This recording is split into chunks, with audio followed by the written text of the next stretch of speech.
Assalamualaikum warahmatullahi wabarakatuh. Perkenalkan, nama saya Halimatus Sa'diyah Hasibuan dari Prodi Pendidikan Sejarah Fakultas Keguruan dan Ilmu Pendidikan Universitas Riau. Baiklah, pada kesempatan kali ini saya akan membuat video untuk memenuhi tugas ujian akhir semester pada mata kuliah Sejarah Indonesia Masa Islam dengan dosen pengampu Bapak Nurdiansyah MPD. Baiklah, langsung saja saya akan menjawab pertanyaan dari soal-soal yang telah. Pertanyaan pertama yaitu, terangkan secara singkat dan jelaskan tentang ciri dan karakter yang khas relatif berbeda dengan peradaban Islam di berbagai wilayah peradaban Islam lainnya. Menurut saya, peradaban Islam di Nusantara berbeda dengan di daerah Timur Tengah atau Arab. Perbedaan itu terlihat bahwa peradaban Islam di Nusantara mendapatkan percampuran dari berbagai kebudayaan, terutama yaitu kebudayaan lokal di Nusantara. Adapun ciri-cirinya yaitu yang pertama, penyebaran Islam di Nusantara dilakukan dengan cara seperti lewat kesenian yaitu seperti wayang yang dilakukan oleh Sunan Kalijaga. Yang kedua, melalui sekolah pesantren-pesantren. Yang ketiga, melalui perkawinan dan penyebaran melalui tasawuf. Pertanyaan kedua yaitu, coba saudara sebutkan dan jelaskan bagaimana hasil proses akulturasi antara kebudayaan pra-Islam dengan ketika Islam masuk ke Nusantara dalam bentuk fisik dan non-fisik. Baiklah, saya akan menjawab pertanyaan ini. Terlebih dahulu saya akan menjelaskan apa itu akulturasi. Akulturasi adalah pencampuran dua kebudayaan atau lebih yang saling bertemu dan saling mempengaruhi. Adapun kebudayaan pra-Islam dalam bentuk fisik yaitu pada wayang. Wayang itu pada zaman pra-Islam sangat didominankan dengan Hindu-Buddha. Tetapi setelah ada Islam, Sunan Kalijaga mengubah cerita pewayangan itu menjadi identik dengan Islam yang berjudul Janus Kalimosodo. Adapun akulturasi kebudayaan pra-Islam dalam bentuk non-fisik yaitu terlihat dari tembang-tembang pada zaman Islam masuk ke Indonesia banyak diciptakan oleh Wali Songo seperti tembang Goncu, Gambah, dan lain-lain. Pertanyaan ketiga yaitu, coba saudara jelaskan dan uraikan bagaimana peran ulama dalam kerajaan Islam di Nusantara. Baiklah, saya akan menjawabnya, yaitu ulama mempunyai peran yang sangat besar dalam proses awal perkembangan Islam di Indonesia. Dengan para ulama sangat aktif menyebarkan agama Islam di berbagai wilayah di Indonesia, para ulama yang sangat berjasa menyebarkan agama Islam di Pulau Jawa adalah Wali Songo atau Wali Sembilan. Wali adalah sebutan bagi orang yang pengetahuan dan penghayalan agama Islamnya sudah mencapai sangat dalam dan sangat sanggup untuk berjuang untuk kepentingan agama Islam tersebut. Di samping itu mempunyai peranan yang sangat besar dalam penyebaran agama Islam di Pulau Jawa. Wali Songo juga sangat berperan sebagai penasehat raja dan pendukung raja-raja Islam yang berkuasa. Bahkan ada yang menjadi raja seperti Sunan Kalijaga. Pertanyaan keempat yaitu, jelaskan apa penyebab timbulnya perang saudara pada Kesultanan Aceh. Baiklah, saya akan menjawabnya. Perang saudara terjadi disebabkan oleh beberapa faktor, yaitu yang pertama, menguatnya kekuasaan Belanda di Pulau Sumatera dan Selat Malaka, dengan ditandai jatuhnya wilayah Minangkabau, Siak, Tapanuli, Tiku, Mandailing, Deli, Barus, dan lain-lain, yaitu ke dalam penjajahan Belanda. Yang kedua, faktor lainnya yaitu diakibatkan adanya perebutan kekuasaan pewaris tahta. Perang saudara kembali pecah, bahkan berkat bantuan Raffles dan Koh Laihan, seorang pedagang dari Penang, namun tidak sampai di situ saja.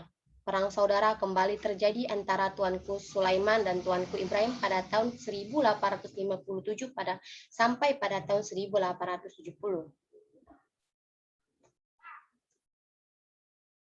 Baiklah, pada pertanyaan selanjutnya yaitu pertanyaan nomor 5, uraikan serta jelaskan bagaimana perlawanan bangsa Indonesia terhadap kolonialisme.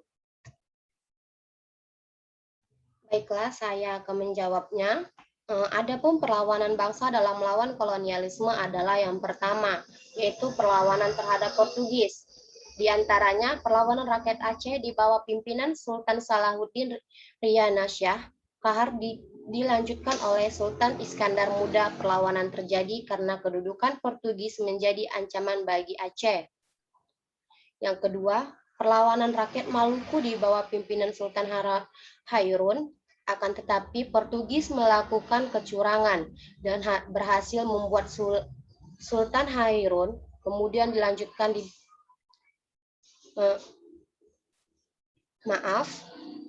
akan tetapi Portugis melakukan kecurangan dan berhasil membunuh Sultan Hairun. Kemudian dilanjutkan di bawah pimpinan Sultan Babullah, rakyat berhasil mengusir Portugis pada tahun 1576.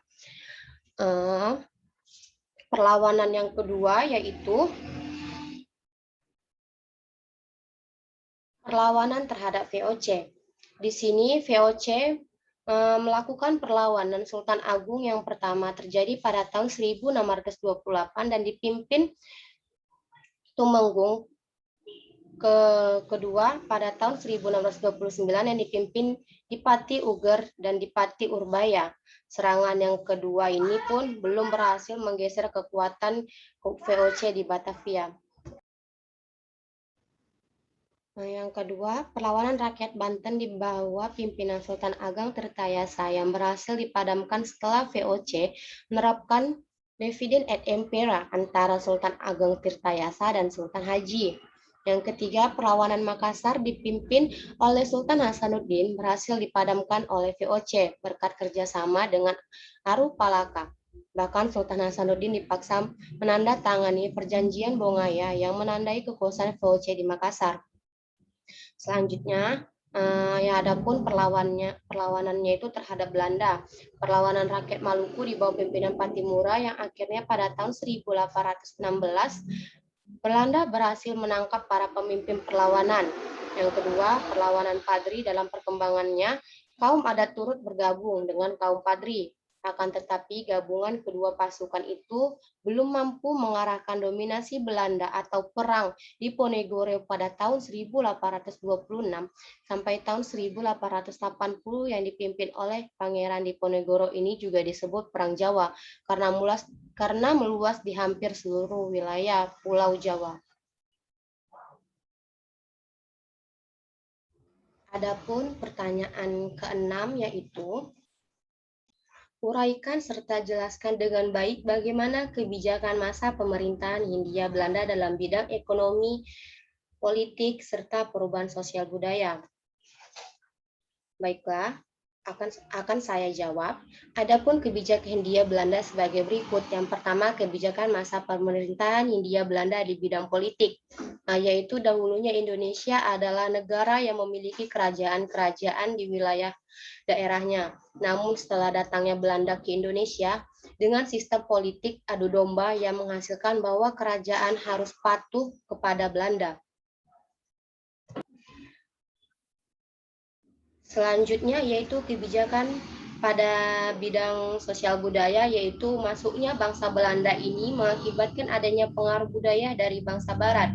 Kemudian budaya Barat mulai mempengaruhi budaya lokal Indonesia, yaitu dengan adanya penyebutan beberapa kata yang merupakan gabungan dari beberapa bahasa Belanda. Setelah itu, barulah muncul tarian internasional yaitu seperti dansa atau arsitektur bangunan yang menyerupai bangunan Belanda seperti bangunan yang ada di Kota Tua. Pengaruh kehidupan Belanda, ia menganut agama Kristen dan Katolik yang mempengaruhi budaya Indonesia yang latar belakangnya sebagai agama Hindu-Buddha, membuat masyarakat mendirikan gerakan agama Kristen dan Katolik.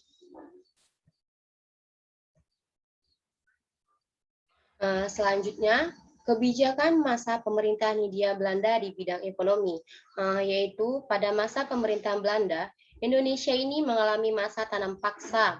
yang diprakarsai oleh Raffles. Raffles adalah seorang jenderal Belanda yang menjadikan masyarakat Indonesia bekerja tanpa diupah pembangunan bank serta milik Belanda dan pembangunan infrastruktur lainnya seperti jalan menuju Anyer ke Panurakan. Baiklah, soal selanjutnya yaitu uraikan serta jelaskan dengan baik bagaimana kebijakan maaf, saya ralat. Pertanyaan selanjutnya yaitu, masa pergerakan nasional merupakan periode penting dalam perjuangan kemerdekaan. Kenapa demikian? Uraikan pandangan Anda tentang hal tersebut. Baiklah, saya akan menjawabnya. Menurut pandangan saya, masa pergerakan nasional merupakan suatu periode yang sangat penting karena pada masa periode inilah pertama kalinya mengampanyekan suatu ide Indonesia bersatu bebas dari penjajahan. Ide tersebut disebarluaskan seiring bertambahnya jumlah orang terpelajar di kalangan masyarakat pribumi yang membuat Indonesia memasuki periode baru yaitu periode radikal. Baiklah, pada kesempatan kali ini hanya itu yang dapat saya sampaikan. Jika ada salah kata, saya mohon maaf. Saya akhiri dengan wassalamualaikum warahmatullahi wabarakatuh.